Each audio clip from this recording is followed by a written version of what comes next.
Bonjour Christophe Bordet. Bonjour à tous les futurs emprunteurs, peut-être est-ce le cas d'Alterman ou de Pérez.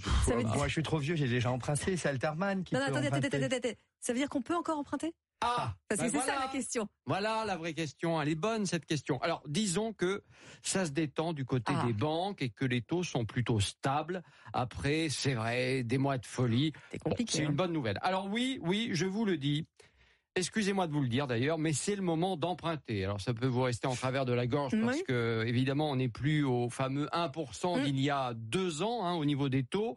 On est plutôt sur du 4,5% d'intérêt et ça va rester assez élevé malheureusement. Mais la nouveauté, c'est que les grandes banques qui ne prêtaient plus un sou, sont de retour sur le marché parce que ça y est, elles estiment que les prêts immobiliers sont à nouveau rentables pour elles et surtout, on peut négocier à la baisse. Oui, vous avez bien entendu, ça y est, on peut discuter, on peut renégocier à la baisse. Maëlle Bernier de Meilleur Taux.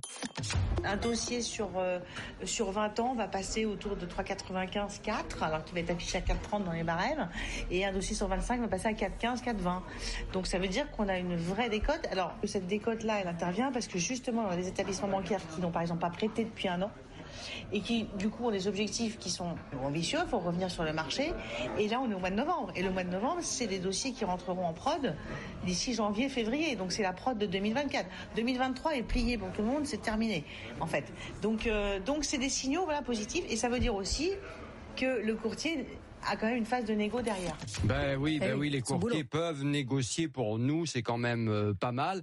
Et évidemment, c'est très utile, le courtier, surtout quand les taux sont élevés comme aujourd'hui pour dénicher l'offre bancaire la plus appropriée, tout simplement.